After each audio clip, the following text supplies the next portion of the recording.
The NASCAR playoffs have always been something of great controversy. On one hand, it has produced viral instant classic moments and incentivized winning a lot more. But on the other hand, it has devalued consistency and made the actual championship a one-race crapshoot. Additionally, there's been a lot of debate over who should even qualify for the playoffs. Really, the only rules are that you have to attempt every regular season race and win to guarantee yourself a spot. But there are quite a few exceptions to consider. Should a win guarantee a spot even if you're last or close to last in points? Should you still be eligible if you're too young to enter some early season races? Should you still be eligible if you try to compete in the Indy 500 and Coke 600 in the same day but couldn't fly back to Charlotte in time? Should you still be eligible if you missed races due to injury or illness? Well, obviously that one is fine, right? But is it fine to miss nearly a third of the entire season due to injury and still come back to win the championship? These are all valid questions that have come up regarding playoff eligibility, and it seems now that at least once per season, some driver will manage to add another one to the list. But as of the focus of today's video, we're not going to focus on the most extreme playoff eligibility exception, nor the one in which NASCAR broke their own rules the most, but rather the most scuffed and weird one. There's a few in contention, but in my opinion, the weirdest playoff eligibility exception is one that's not even talked about often, back during the 2019 Gander Outdoors Truck Series season. It all began when DGR Crosley, the team that is now TRICON Garage, signed on Tyler Ankrum for the full season. Ankrum, one of NASCAR's top prospects at the time, was fresh off a 4-win Canaan Pro Series East championship-winning season for the DGR team. All the signs showed that the talent was there, only there were a few problems regarding his upcoming rookie truck season. First, he and his team were uncertain if they had enough sponsorship to cover all the races, and second, he wouldn't turn 18 until early March, meaning he would have to miss the first 3 races.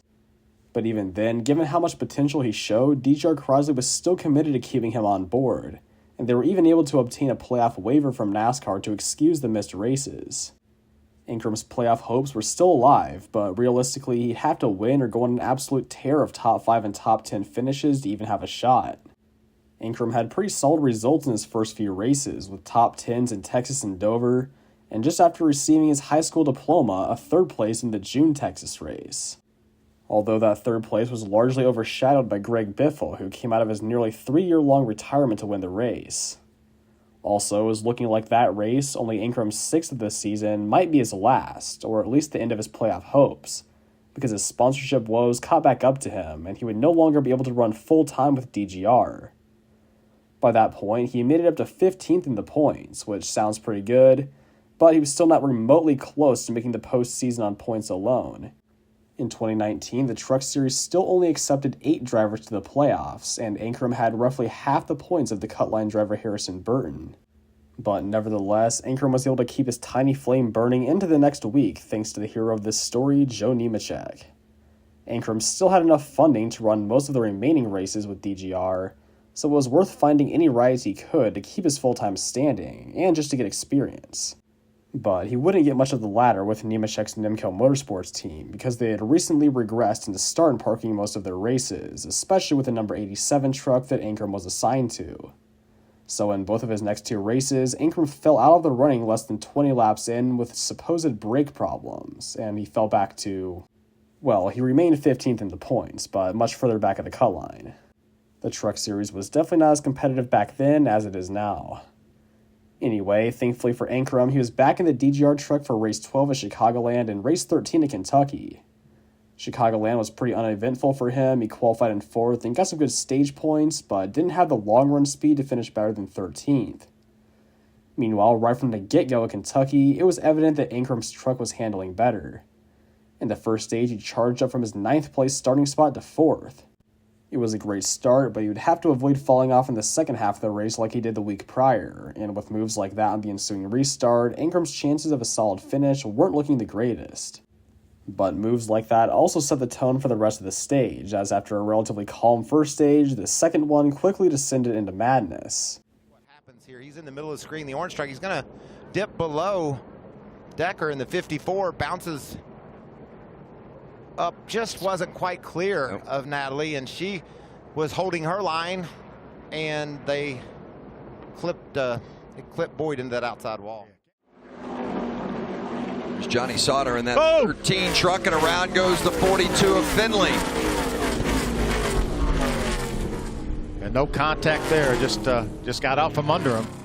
Side by side go he and Burton, and ultimately that leads to Burton, I think, getting a little too loose right there with Brett Moffitt. Well, he had Brett there, and Brett probably didn't realize that they were 3 wide at that point. You see the contact there from the 12. I think Sauter got through there clean. I think he did too. You see the 34 of Balicki also made contact.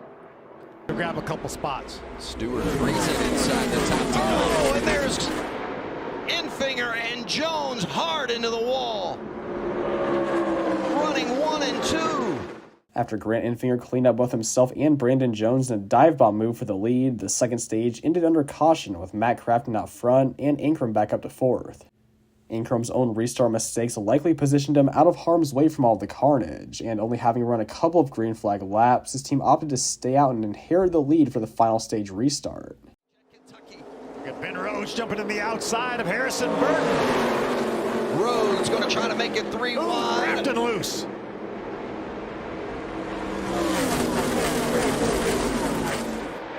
Rhodes tucked in behind Ankrum.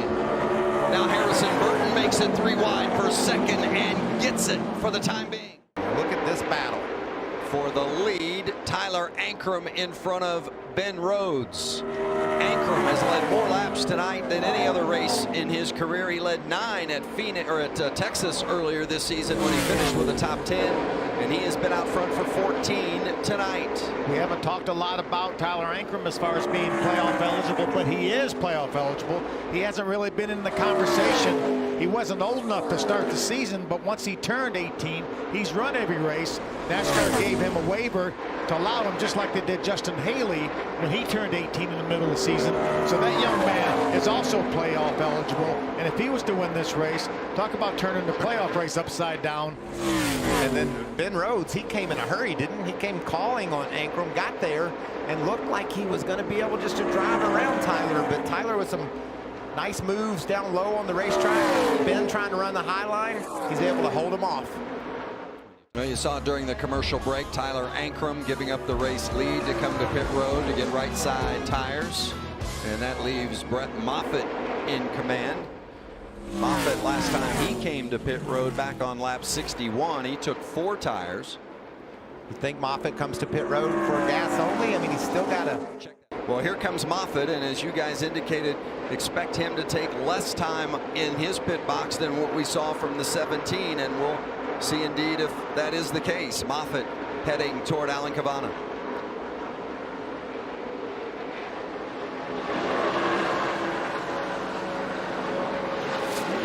We're just telling him don't speed as he gets into his pit. You can see fuel only. They're telling him to go. Fuel only for Brett Moffitt, going for 2 wins in a row. Well, I think there's a couple. Well, you see our Xfinity fastest pit stops, and teams were doing work, and in some instances gas only, some 2 tires. The longest of the bunch there, Tyler Ankrum, 12.6, but he put a second can of gas in, and maybe that long stop will pay off if the others happen to run out of gas. Yeah, Brett Moffitt has really backed it down. He was over a second slower that last lap than he had been running. How about the 24's crew chief? That lead was well over 8 seconds. It's now down under 6. He has definitely been slowing down on certain laps. This is the longest couple of 3 laps he'll ever run, Vince. As you see, Matt Crafton drops off the pace. He's out of gas. And look at those wheels hop. Heard earlier he's having issues with his back brakes. You can see the wheels bouncing off the road.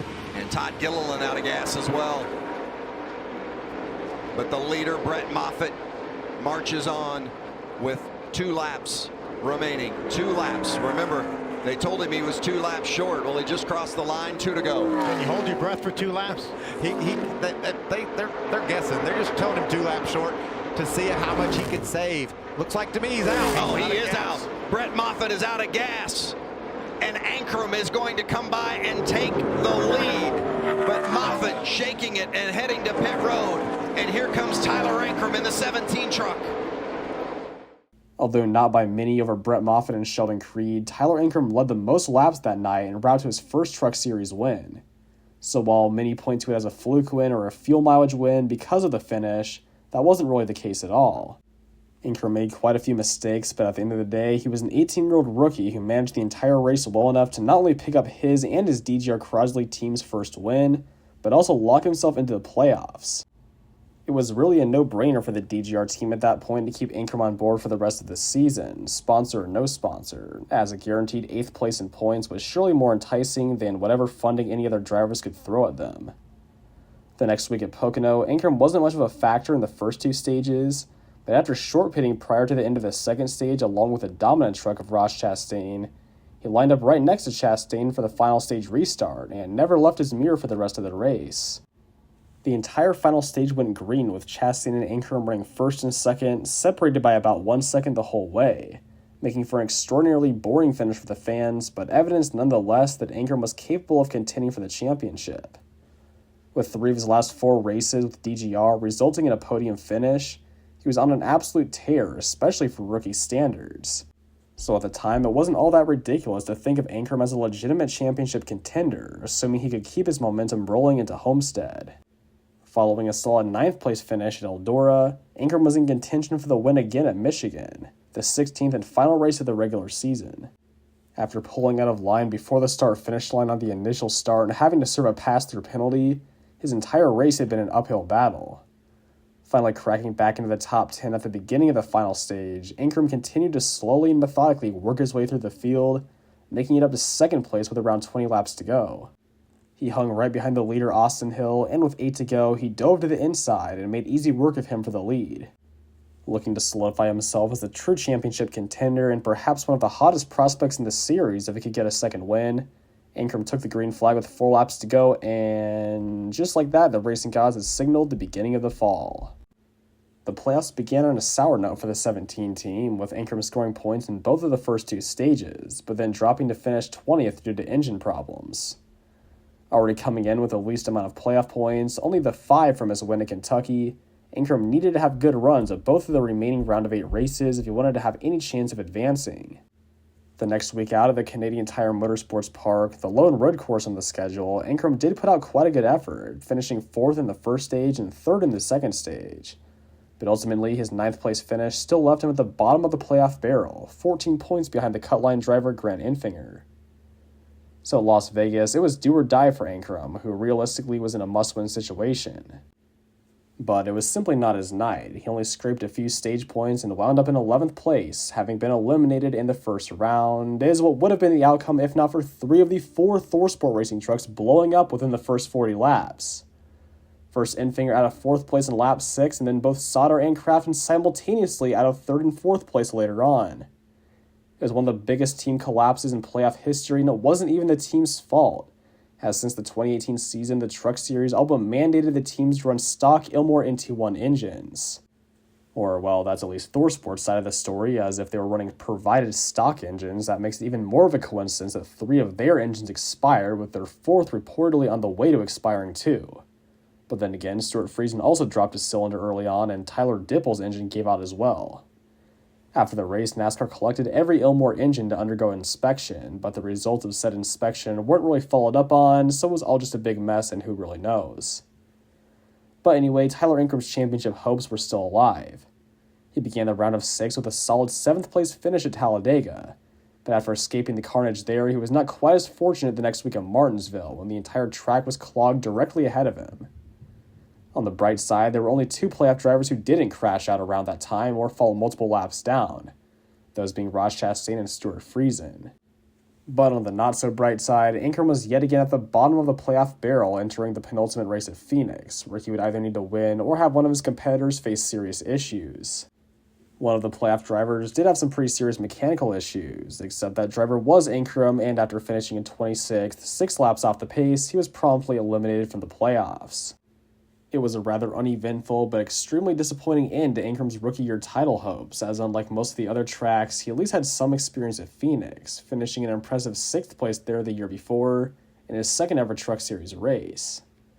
But nonetheless, he certainly turned heads by winning at Kentucky and being in position to win a couple of other races, all at just 18 years old. That alone was highly impressive, but never before had a driver been booted from their planned ride mid-season and still come back to make the playoffs. The potential was clearly there, and for 2020, he was signed on by GMS Racing, the top Chevrolet team at the time, to drive their new number 26 machine. But to this date, while Ankrum is 24 years old and honestly could be in conversation for top Cup rides had he remotely kept up his momentum from 2019, he still has but a single Truck Series win to his name. So what happened? Well, to keep it short and sweet, he couldn't keep up with the rising competitiveness of the Truck Series. If you don't know what I'm talking about, just look at the race results of a 2019 truck race compared to one now. Or watch one race from each season and ask yourself how many trucks, not drivers, but trucks were capable of winning that race. There has been a massive influx of competitive teams in all three of NASCAR's top 3 divisions beginning around 2020, largely eliminating the weekly lap car teams and low-budget operations. And naturally, some teams and drivers just can't keep up as well. But after pointing his way into the playoffs with McAnally Hilgeman racing last year and having a strong start to this year as of this recording, I think Ankrum is back on track to get his long-awaited second career win. He is still only 24 years old, so if he can put together a few winning seasons, there's still hope that he can move up into the NASCAR world. But that's the end of the story of the weirdest NASCAR playoff eligibility / playoff run ever. Again, there are definitely a few others in contention, such as Austin Cindric's 2018 run split between 2 Penske cars in the infamous Roush number 60, as well as Ross Chastain's modern-day miracle the same year of pointing the JD Motorsports car into the postseason and winning in one of his select starts with Chip Ganassi Racing. Let me know if you think either of those or any other playoff runs were more scuffed than Tyler Ankrum's in 2019, or if you'd like to see more weird playoff run videos like this one. But that is all for today's video, so if you did enjoy it, please make sure to hit that like button and subscribe, and until next time, peace out.